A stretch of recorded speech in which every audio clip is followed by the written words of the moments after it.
Well,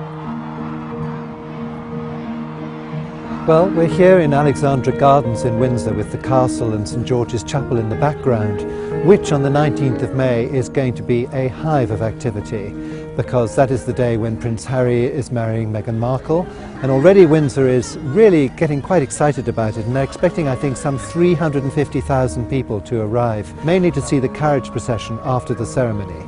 But beforehand, the wedding will take place at 12 o'clock, so Prince Harry and the royal family will arrive at the Galilee Porch, which is the altar end of St George's Chapel.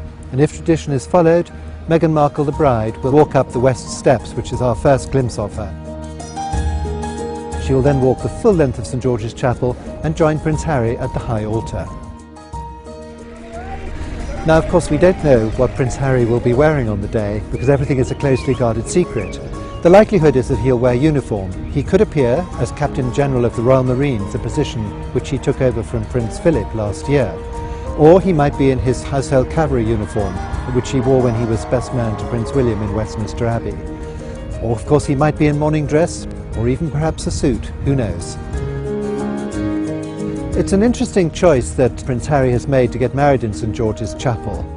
It is what's called a royal peculiar, which means that the Archbishop of Canterbury, who will be present on the day, is only there on the invitation of the Dean of Windsor. He is the man in charge. Of course, St George's Chapel is also where a great number of England's kings and queens are buried. Edward IV, Henry VI, Henry VIII, Charles I, King George V and Queen Mary are in the nave, and there's a special little chapel where King George VI and his wife Queen Elizabeth, better known as the Queen Mother, are also buried. Then, of course, there have been a number of royal weddings there too over the years. So in a way it's very much a family chapel.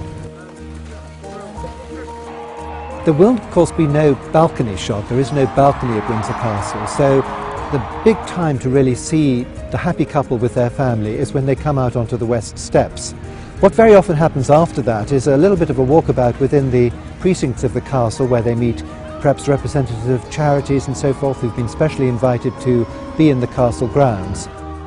Thinking back to Prince Charles marrying Lady Diana Spencer, things have become a little bit more informal. Brides have tended to arrive by car, and then they just had a carriage to take them back to Buckingham Palace afterwards.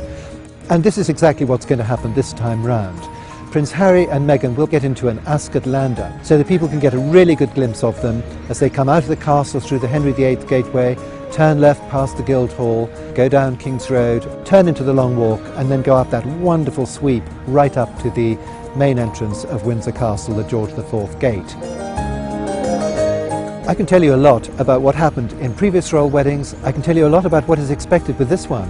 What we must remember is Prince Harry is very much his own man.